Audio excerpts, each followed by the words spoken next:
Você sabia que a espiritualidade é uma dimensão que faz parte da vida de todo ser humano? Eu não estou falando aqui de religião ou de crenças em seres espirituais. Estou falando sim de uma dimensão intrínseca de cada ser, que ela nos provê sentido, propósito, conexão com aquilo que é mais sagrado e não num sentido religioso, mas que nos faz nos identificar conosco mesmo. Esse é o assunto que a gente vai falar um pouquinho hoje. A gente vai falar sobre espiritualidade, alguns conceitos que diferem, como religião, religiosidade e outros fatores que estão dentro dessa dimensão espiritual, para a gente saber como é que a gente consegue abordar isso dentro da nossa vida prática e também como é que a gente consegue passar para frente esses ensinamentos para ir promovendo uma maior plenitude e bem-estar dentro da nossa vida. Antes de tudo, queria te dar as boas-vindas aqui no nosso podcast. A gente está iniciando o nosso primeiro episódio do Pode Ser Saúde, um lugar para impulsionar transformações reais para um cotidiano possível.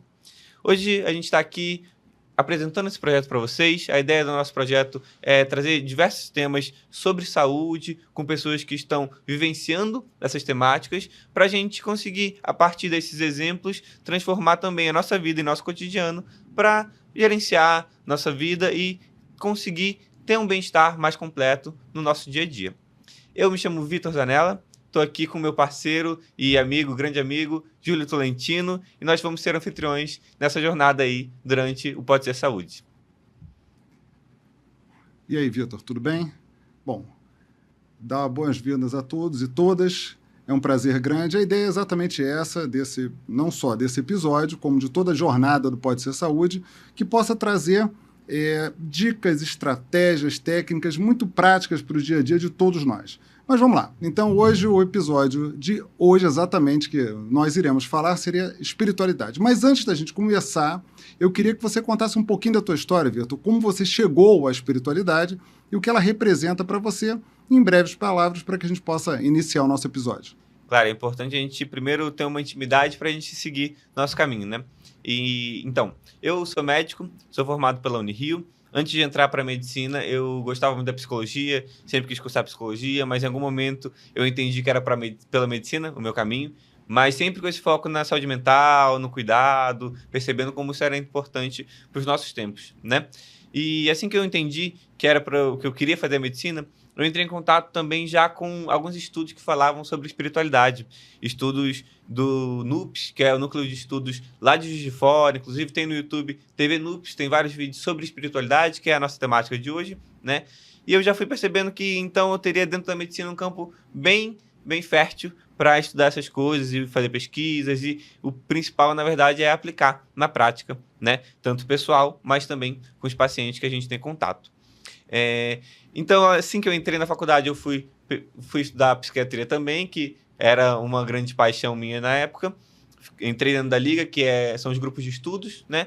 E também estava abrindo, no ano que eu entrei na faculdade, uma liga de espiritualidade lá. Então, eu entendi que era por ali meu caminho. Entrei, inclusive foi aí que eu e o Júlio nos conhecemos, falando de pesquisa, falando do ensino. A gente começou a se envolver dentro da temática da espiritualidade. Logo após teve a disciplina de saúde e espiritualidade, eu tive a felicidade de entrar na primeira turma, também na disciplina. Fiquei como monitor durante toda a minha graduação.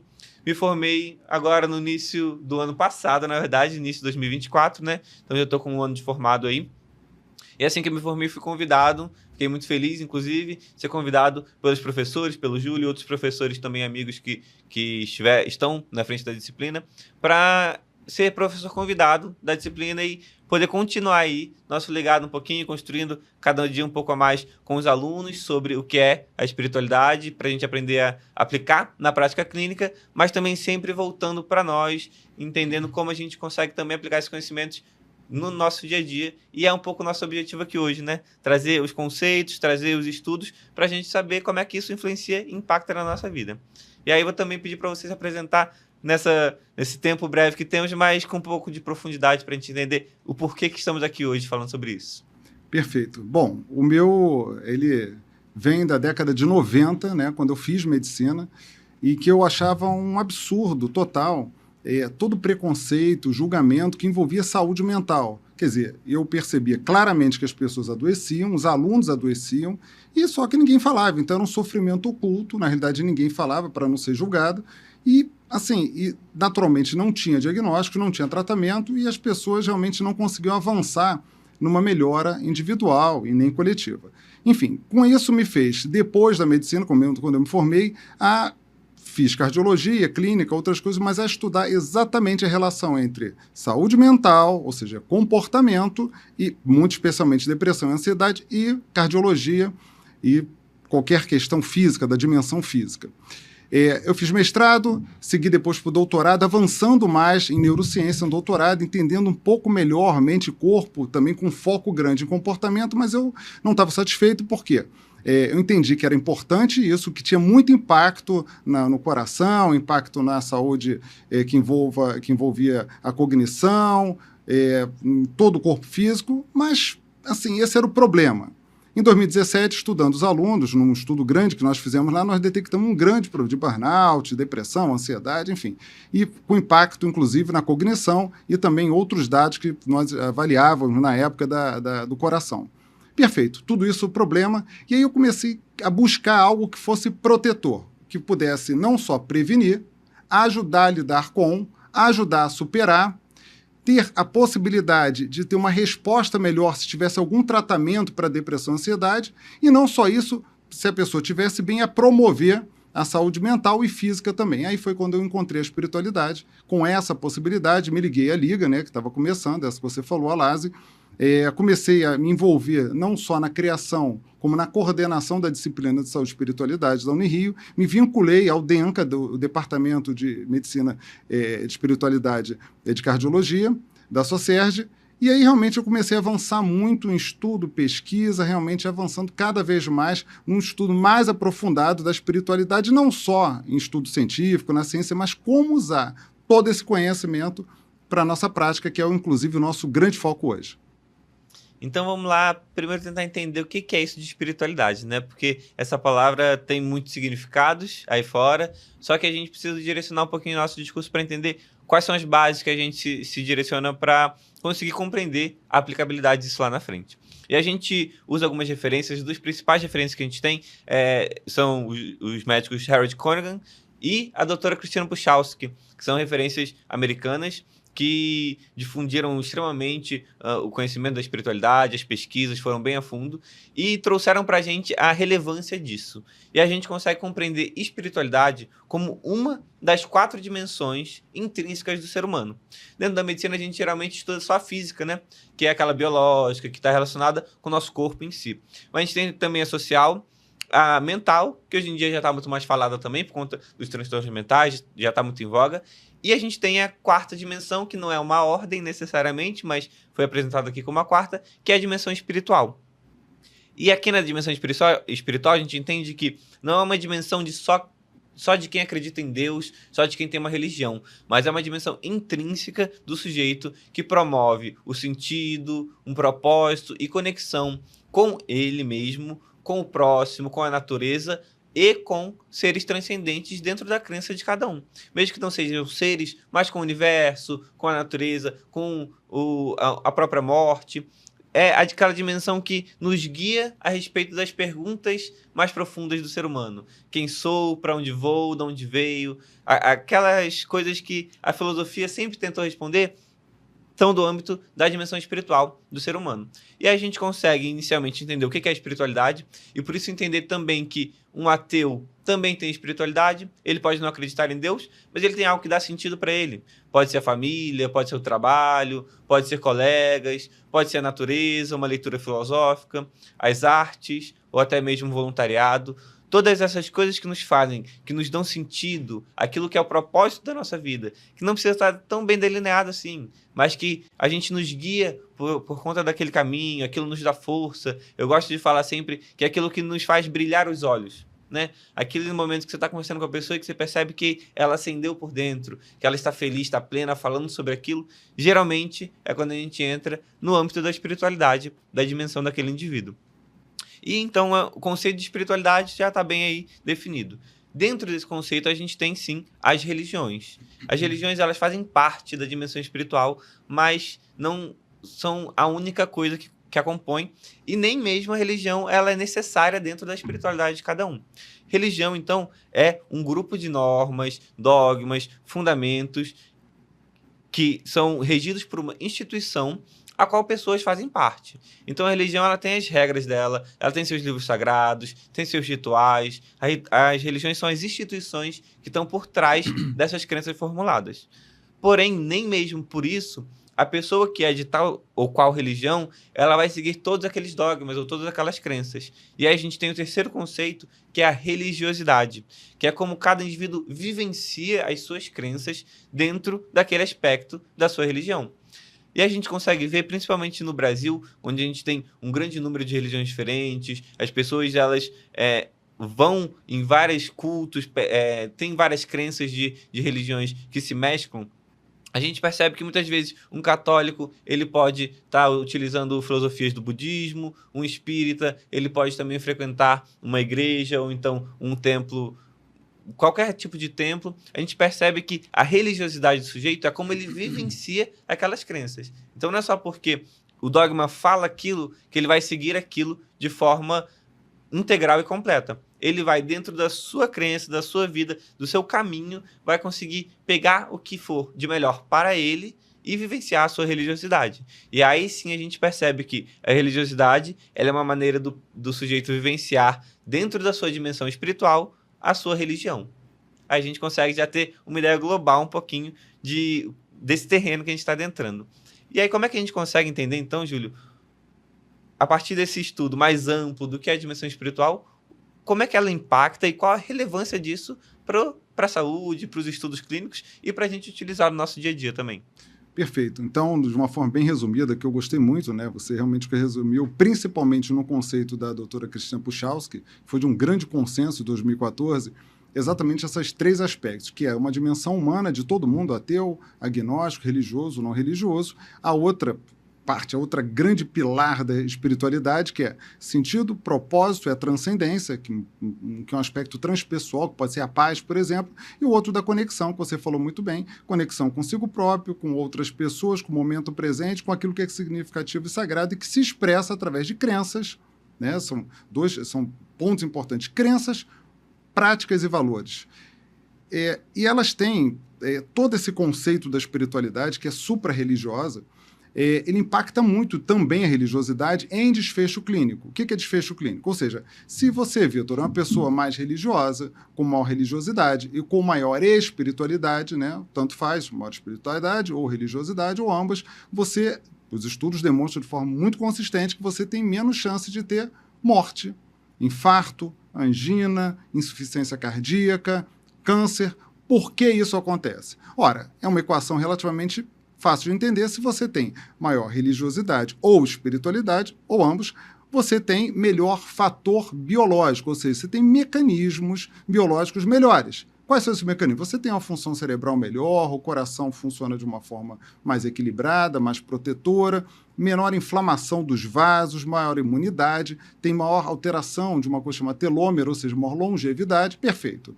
Então, a espiritualidade e a religiosidade tem mecanismo biológico que impacta nesse desfecho. Mas por que isso acontece? Será que é um salto? E aí os estudos têm cada vez mais demonstrado e têm crescido cada vez mais na ciência que existem chamados mediadores, que faz parte, inclusive, dos nossos estudos, parte dos mediadores. Se fosse resumir em 6 de uma forma bem breve, seria, primeiro, hábitos de vida, ou seja, as pessoas com uma religiosidade e espiritualidade, elas têm hábitos melhores, se cuidam mais, fumam menos, enfim, tem menor risco de ter problemas de saúde relacionados a um autocuidado maior. Depois, maior suporte social, suporte familiar, suporte da sua comunidade religiosa ou espiritual, que pode ser não religiosa, que depois a gente vai comentar um pouco sobre isso. Terceira via seria o coping, religioso espiritual, que é um enfrentamento, é lidar como a pessoa lida com as adversidades, com os problemas, que também a gente vai comentar um pouquinho de forma separada. Quarta via seria maiores fatores psicológicos, positivo e negativo. Isso vem de um grande statement de uma revista americana, enfim, que foi publicada na Circulation, 2021, que mostra que seriam os fatores psicológicos negativos. Ou seja, tem menos ansiedade, menos depressão, menos raiva, menos hostilidade e maior fator psicológico positivo, como, por exemplo, senso de propósito e otimismo. Essa é a quarta via. Quinta via seria maior virtude, ou seja, é mais grato, tem maior propensão como eu falei, a gratidão, a compaixão, a perdoar mais. E sexta e última via, não completa todas, mas são as mais estudadas, que são as práticas espirituais, que podem ser religiosas, como oração, e não religiosas, como meditação, que seja espiritual, mas não religiosa. Então, com uma equação se completando, seria pessoas com maior religiosidade e espiritualidade têm melhores mediadores que impactam em mecanismos biológicos mais protetores, naturalmente menos desfecho clínico. Então é fundamental que a gente entenda como as pessoas estão exatamente nessa área, nessa dimensão espiritual que você falou muito bem. Se a gente separar o ser humano em 4 dimensões, física, emocional, social e espiritual, elas estão interligadas, obviamente isso é didático, elas tanto se ajudam quando uma melhora e puxa a outra, como uma piora. A espiritual piora, e a pessoa está com menos sentido, não consegue encontrar sentido no seu sofrimento, sentido na sua dor, não consegue perdoar, enfim, ela está com impacto no sentido de vida, ou no propósito, ou na sua conexão pessoal, ela naturalmente impacta no emocional e nas outras. Mas como entender isso? Ou seja, como eu consigo abordar, como você consegue abordar, entender a dimensão espiritual de alguém? Queria que você comentasse um pouquinho sobre isso, Vitor. Passa principalmente por esse conceito que você colocou, que é da totalidade, né? O ser humano, ele é um. A gente divide porque é didático e a gente precisa conseguir também abordar diferentes partes. Quando a pessoa está com uma dor física, você precisa ver a dor física. Quando é uma dor emocional, você precisa ver a emocional. Quando é espiritual, você também precisa conseguir chegar até lá. E por isso a gente precisa diferenciar para ter os meios de ir até essas dimensões. Mas, como você bem falou, é uma coisa só. O ser humano é um, e por ser um, é óbvio que vai afetar. É óbvio que uma pessoa que está mais triste, com uma depressão, ou então que está com uma falta de propósito e se sente, por exemplo, abandonada pelo seu sagrado, ela vai sim ter mais dor física, vai ter mais dor de cabeça, vai ter mais falta de ar se ela tiver um problema respiratório e vai ter mais chance de desenvolver câncer ou infarto se isso for uma coisa crônica. Então a gente entendendo inicialmente que isso se interliga e é um indivíduo, fica mais fácil a gente conseguir compreender o racional disso. E claro, temos pesquisas que comprovam tudo isso que a gente está falando, mas também a gente nem precisa questionar se será que é verdade mesmo? Será que uma pessoa que vai mais vezes à igreja ou então ao templo, ela realmente infarta menos? A gente tem os mecanismos que nos mostram o porquê. Mas é um pouco até óbvio, né? A gente entender que isso faz sim sentido. Isso não quer dizer que a gente está comprovando a transcendência ou a verdade da religião. Quer dizer que a gente está observando como que os fatores positivos que essa espiritualidade fazem no sujeito, como protegem ele e como gera mais saúde. E aí como é que a gente chega lá então, né? Vamos falar no contexto aqui dos pacientes para a gente conseguir também trazer isso para um contexto pessoal. A gente vai no leito do paciente, então está numa consulta, e a gente faz a nossa anamnese, que são as perguntinhas que a gente precisa saber para entender o caso ali. Se está com dor, o que a gente precisa tratar. E aí a gente tem que direcionar algumas perguntas também para a espiritualidade. E a gente tem questionários estruturados, hoje em dia já tem vários protocolos, inclusive dentro da espiritualidade, mas para facilitar um pouco, as perguntas elas giram em torno dessas 3 palavras e de algumas outras dimensões também. A gente tem que saber principalmente o que dá sentido para o sujeito. Então a gente pergunta o que te dá força, nos momentos difíceis, o que te conforta, qual é o seu sagrado, qual que é o seu maior sagrado na vida. Isso não necessariamente vai ser Deus, como eu falei antes, pode ser a família, pode ser uma filosofia, pode ser inclusive uma jardinagem que a pessoa faz, qualquer coisa que para aquela pessoa faça bem. Então, o que te faz bem, o que te dá sentido, qual é o seu sagrado. Muito importante, como o Júlio falou, a gente saber a que comunidade aquela pessoa pertence. Ou seja, quem que te dá força nos momentos, a quem você recorre. São os seus amigos, é o pessoal do futebol, ou então é o pessoal do carnaval. Cada um tem o seu lugar. Pode ser também na igreja, pode ser também no templo, pode ser também no terreiro. Então, entender qual é o lugar em que você se sente pertencente. Aquele sentimento da família, que não necessariamente é só a família de sangue, mas pode ser também onde você se sente em família. É uma coisa importante para a gente ter um suporte social, para muitas vezes referir a pessoa a se fortalecer ali, buscar mais esse acolhimento. Outra pergunta importante também é o que você fazia no passado, aí resgatando o coping, né? Que é o enfrentamento. O que você fazia no passado que te fazia bem? Ou então, quando você está triste, o que você costuma fazer que te traz um pouquinho mais de paz, que te tira dessa tristeza ou dessa ansiedade? Aí a pessoa pode falar que vai andar de bicicleta, faz a leitura de um livro, escuta um louvor. Cada um vai ter seus recursos, a gente entende como ela enfrenta aquilo, que é o coping, que pode ser religioso ou não, né? Espiritual ou não. A pessoa pode só, às vezes, tomar um banho gelado, que é um coping não espiritual, para passar ali, para se reerguer, ou então ela pode escutar um louvor, fazer uma leitura bíblica, e aquilo vai trazer para ela um senso de espiritualidade também, de religação, né? Que é muito importante. A partir dessas perguntas, a gente consegue já ir entendendo e pensar, então o que é aquilo que faz meu olho brilhar? O que é aquilo que eu gosto de fazer? O que é aquilo que, quando eu estou numa conversa, eu posso ficar falando daquilo horas a fio? É sobre o meu trabalho? É sobre a marcenaria que eu gosto de fazer? O que realmente te acende? Geralmente é isso que é o seu recurso espiritual mais profundo. Mas não temos só um também. É importante a gente saber que a gente tem mais de um, porque às vezes, no passado, eu gostava de andar de bicicleta na natureza, e aquilo era espiritual para mim. Mas hoje em dia não faz muito sentido. E se não faz sentido para mim agora, não faz sentido eu tentar fazer aquilo de novo. Eu posso até tentar, mas eu não vai me fazer bem. Então eu procuro outro recurso. Não gosto mais de andar de bicicleta, mas eu gosto hoje em dia de fazer trilhas. Também é na natureza, é um outro recurso, inclusive parecido, mas que hoje em dia é o que está me dando sentido, é o que está me trazendo esse conforto. É aí que é a importância da gente entender a totalidade do sujeito, ou seja, que isso impacta em todas as dimensões, e também a individualidade. Saber sempre pontuar dentro daquele caso. Porque a gente não pode falar para todo mundo fazer trilha na natureza, tem gente que não gosta. A gente não pode falar para todo mundo fazer um louvor. A gente, inclusive, não pode falar para a pessoa fazer nada. A gente tem que ver qual recurso ela tem para ver com ela se faz sentido a gente estimular aquele recurso. Então, será que faz sentido você voltar a andar de bicicleta? Não quero agora. Então tudo bem. O que você acha que você gostaria de fazer? Eu acho que seria bom se eu conseguisse ver um programa, uma missa na televisão. Você consegue fazer isso? Vai te fazer bem?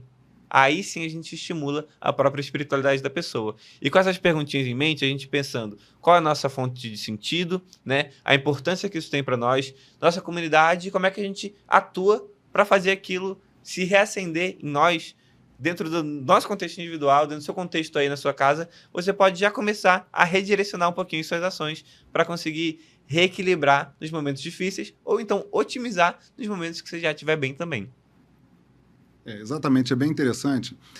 Primeiro, e aí serve para quem estiver nos ouvindo ou assistindo, entender qual a sua dimensão espiritual. Ficou claro que nós entendemos como 4 dimensões, que elas são intercambiáveis, ou seja, elas se interferem uma na outra o tempo todo, mas como você conseguiria identificar a sua dimensão espiritual? Ou seja, o que está dando sentido para você, qual a sua conexão com você próprio, com o seu que é sagrado ou significativo. E aí já vai uma primeira dica para que você possa refletir. O seguinte, o que para você é muito significativo ou sagrado na sua vida? É o quê? Ter contato com a natureza, estar mais próximo da sua família, estar mais próximo da sua religiosidade, ter contato com música, com a arte. O que é muito significativo ou sagrado? Essa é a primeira pergunta. Vem a segunda pergunta para que você possa refletir. O que você tem feito na última semana que tem te ajudado a ficar mais próximo do seu sagrado? Será que no momento atual, estou falando na última semana, poderia ser no último mês ou no último ano, última semana para ficar fácil a lembrança, o que você tem feito que te aproxima do teu sagrado, que já que é tão importante?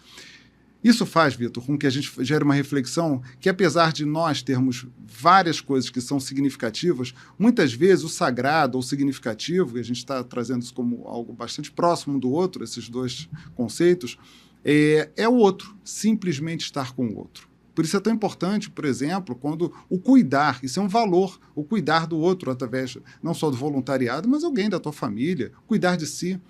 Quantas vezes nós temos praticado isso no nosso dia a dia, ou, como eu falei, na última semana, no último mês? É importante saber que diante de estresse, diante de problemas, desafios que todos nós vivenciamos, um ponto que impacta muito é a nossa desconexão. existe uma coisa, um conceito que é o do heal e do cure, ou seja, o que cada um de nós pode ajudar outra pessoa, independente se é da área da saúde, como um healer, é aquele que ajuda a outra pessoa a se reconstruir diante da desconstrução do sofrimento que ela está vivenciando. E a primeira grande conexão é consigo próprio. Depois começa com outras pessoas e aí realmente com o que é significativo, ou como falamos já bastante, com os sagrados. Então, entender a dimensão espiritual é fundamental, porque você está ok, é você estar ticando as 4 dimensões. Se uma não estiver bem, você pode estar bem fisicamente, você pode estar ótimo do ponto de vista físico, social, mas se você não estiver bem emocionalmente, ou seja, estiver com algum sintoma que envolva depressão, ansiedade, ou raiva, ou hostilidade, outros que não são só exatamente essas conhecidas como os transtornos mentais, você certamente não vai estar bem, eu não vou estar bem. E isso vai impactar também, naturalmente, da dimensão espiritual, que eu vou começar a como eu falei, desconectar, a não encontrar muito sentido no meu dia a dia. Ou se você está vivenciando um momento de vazio existencial, esse vazio, será que a gente vai estar bem? Provavelmente não. Vai impactar provavelmente no emocional e certamente o físico de alguma forma vai ser afetado. Assim como cada um de nós, quando a gente potencializa essas possibilidades, e aí vem um conceito que a gente vai ter uma oportunidade de falar só dele, que é do florescimento humano, que é cada um de nós buscar a nossa maior potencialidade, a nossa melhor versão. E isso faz com que nesse aspecto, a gente consiga encontrar a possibilidade de potencializar essas dimensões, e uma ajudando na outra, que é muito importante, ou seja, uma empurrando a outra de forma positiva. Entender a dimensão espiritual, ela é fundamental, porque ela está em conexão, ou seja, ligada diretamente com as outras dimensões.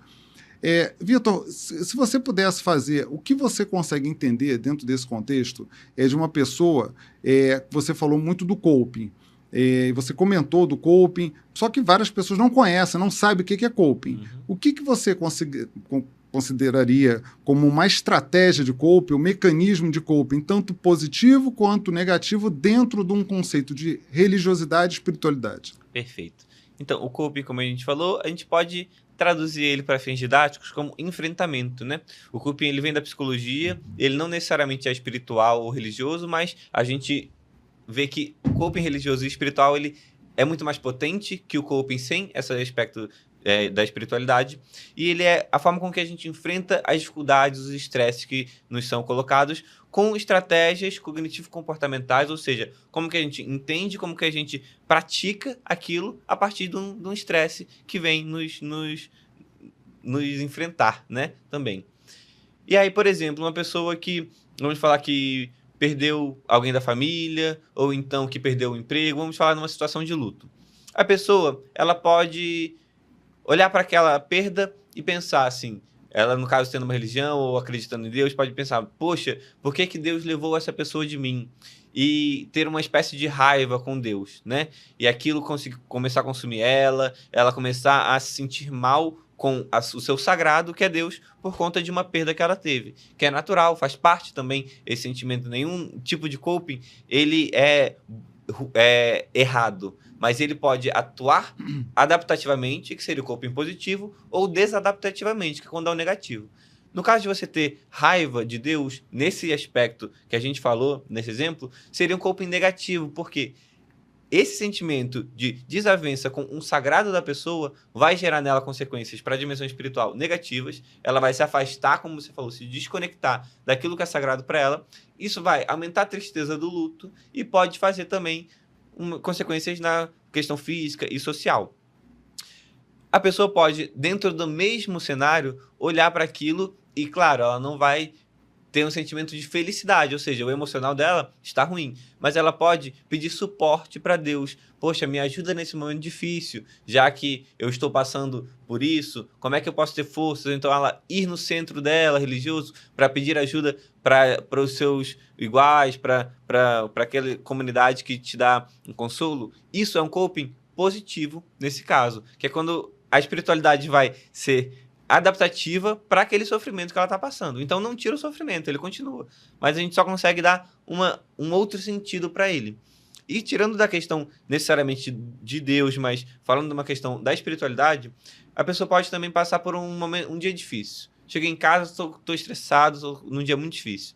e aí eu posso decidir se, então eu vou fazer uma caminhada na praia, moro perto da praia, eu vou fazer uma caminhada na praia, porque é um dos sagrados para mim. Ou então, não, eu vou, na verdade, vou ver uma programação, um jornal que eu sei que me estressa. Isso é um coping também, que ela cognitivamente fez essa escolha e se comportou daquela maneira. Ver o jornal traz mais estresse e para a praia trouxe mais adaptação. Então a gente consegue aí ver que o coping ele pode ter esses dois aspectos. A gente precisa perceber quando é negativo. Claro que é difícil no momento, mas é importante. Não, sempre que isso me acontece, eu faço algo que é ruim para mim. Eu alimento essa parte negativa do meu coping, desse enfrentamento. E fortalecer os positivos.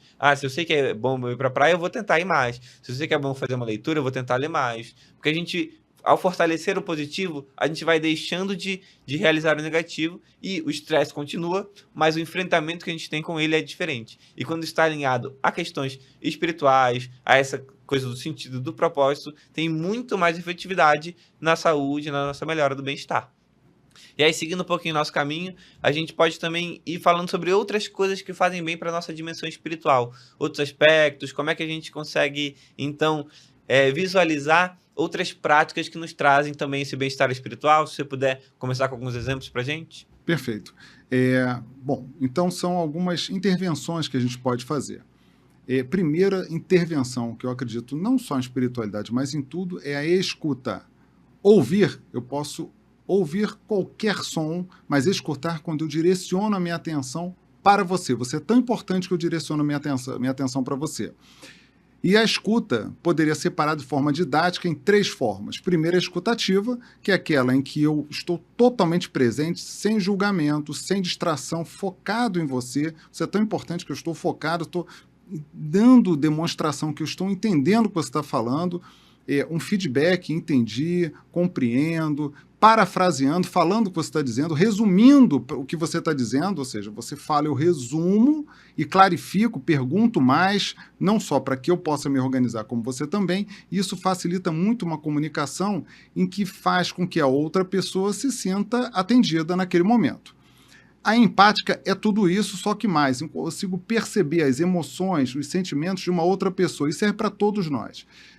E valido essas emoções. Digo o seguinte, olha só, Vitor, eu imagino o quanto deve estar sendo difícil esse momento para você. Ou seja, eu validei, eu entendo o que você está passando. Eu imagino como deve ser difícil para você passar por isso. A compassiva, ela vai além. A compaixão, não só eu entendo empaticamente sob a perspectiva do outro, como na empática, mas eu me direciono para minimizar, aliviar ou, de alguma forma, tentar ajudar ao máximo a outra pessoa dentro do seu sofrimento. Então, na escuta empática, todas são ativas, ou seja, não é só escutar, eu participo diretamente, atuo diretamente. E aí serve, volto a dizer, para qualquer um de nós fazer com outra pessoa, é quando eu acolho altruisticamente a dor do outro. Então, olha só, começa com a empática, olha só, eu imagino o que você está passando, mas você não está sozinho nessa. Eu quero que você saiba que eu estou contigo nessa jornada, no momento difícil que você está passando. Ou seja, eu me coloco à disposição junto com o outro nessa jornada de sofrimento. Isso é muito importante, principalmente em grandes dores, como, por exemplo, luto, uma perda muito grande. Então, essa é uma grande intervenção que qualquer um de nós pode fazer, uma decisão pessoal, qual delas fazer.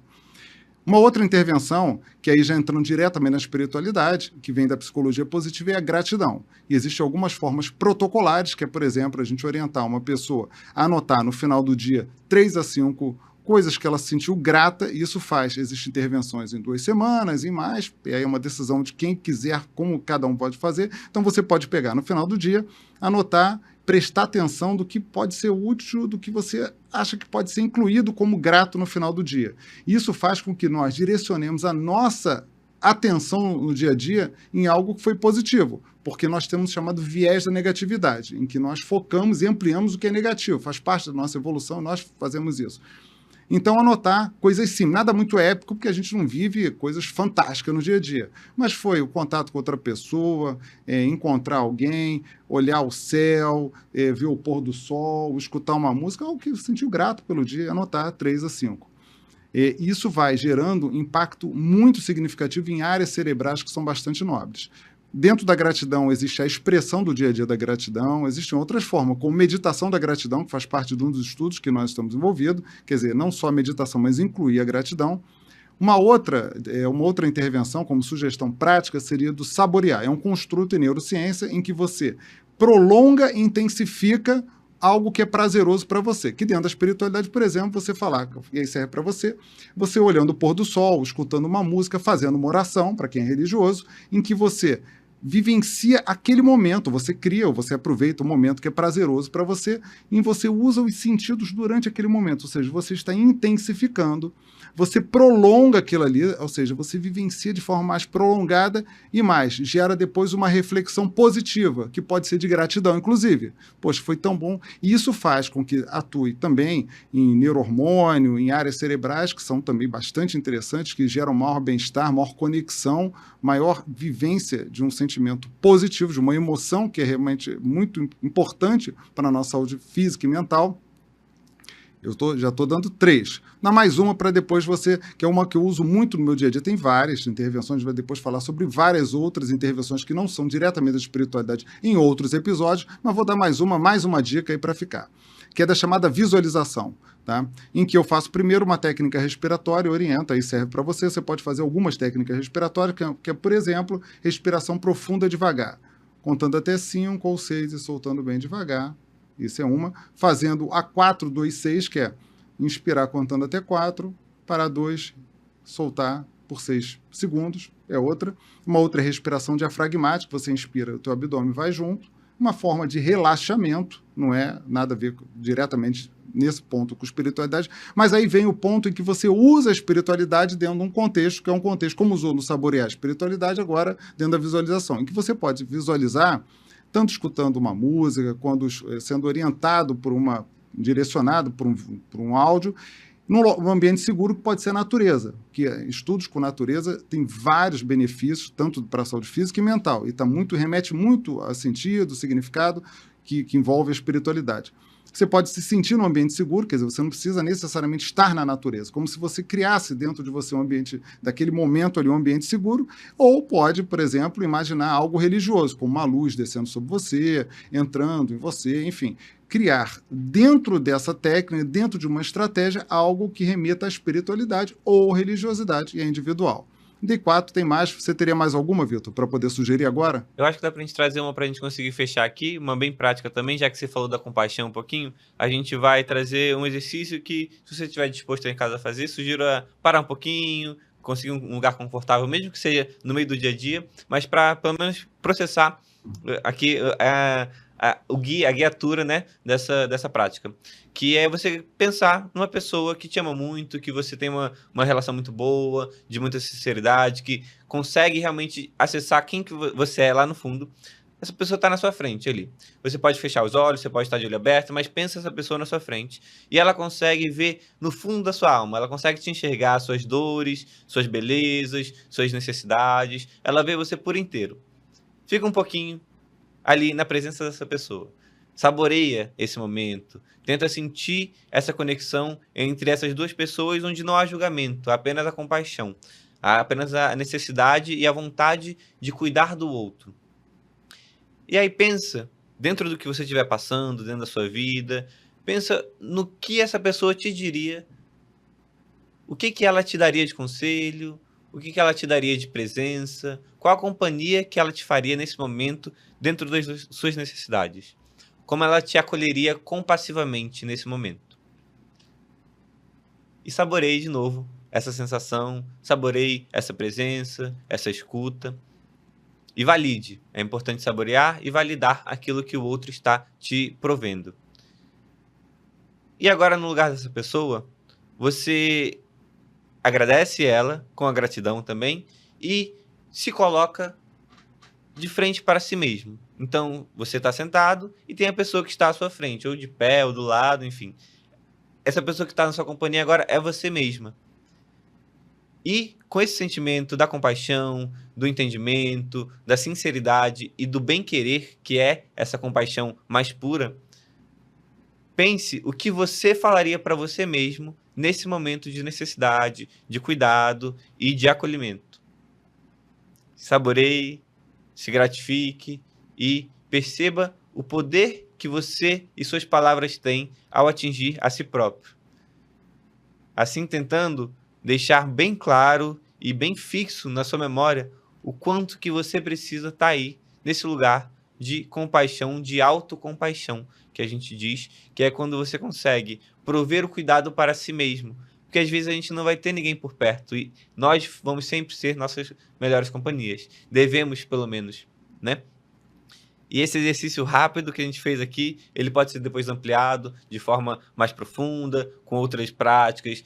Você pode procurar também outras formas de ir produzindo esse sentimento, mas é muito importante a gente sempre relembrar que essa autocompaixão é o que nos fortalece no íntimo e que quando a gente encontra outras pessoas que são compassivas com a gente, é um bônus, um pouquinho a mais. Mas tentar saborear e ser gratos por esse momento e pela nossa companhia. Eu acho que assim a gente consegue iniciar aqui o fechamento do nosso primeiro episódio, para a gente perceber o rumo que a gente quer tomar aqui nesse nosso podcast, esse focado na espiritualidade. Vamos trazer outros temas, vamos voltar na espiritualidade também em alguns outros momentos. E inicialmente agradeço aqui a companhia do Júlio, né? E a sua companhia e a nossa introdução ao papo que vai estar rolando aí por tempo indeterminado e esperamos que seja longo esse período que a gente vai poder estar trocando e se aprofundando um pouquinho mais no nosso ser. Bom, muito obrigado a todas e todos. Foi um prazer grande. Vocês perceberam que dentro desse episódio que foi focado em espiritualidade, conseguimos falar o que é espiritualidade, diferenciar de uma forma resumida, né? Trazendo o que é o coping, como entender as dimensões, o que é a dimensão espiritual, como você pode entender a dimensão espiritual, como você pode usar dentro do teu dia a dia algo que foi útil, que você não está sendo otimizado agora, que você pode criar, inclusive, uma estratégia para usar, ou que foi importante no passado e que você esqueceu e que pode ser trazido agora para o presente, como, por exemplo, meditação, enfim, alguma prática que você te ajudou e poderia te ajudar agora. Falamos também da importância das intervenções, né, de como funcionam as intervenções. Falamos da relevância da espiritualidade, dos mecanismos que envolvem e finalizamos agora, quer dizer, você falando da autocompaixão, trouxemos algo muito prático que vai ser, inclusive, o nosso lema aqui, que é trazer algo prático para o dia a dia, através de técnicas, estratégias, dicas bem, assim, do nosso, que cada um de nós pode aplicar hoje mesmo. Então, eu agradeço a todos vocês e nos próximos vamos realmente abordar vários outros temas que envolvem algo que pode não só ajudar a lidar melhor com nossos problemas, com o nosso dia a dia, mas também promover a nossa saúde física e, muito especialmente, a nossa saúde mental. Então, eu te convido para seguir nossa rede social, Pode Ser Saúde, nas principais plataformas de podcast. A gente vai estar junto aqui sempre também, pelo Instagram, YouTube, Spotify, e esperamos um encontro em breve no próximo episódio. Até mais.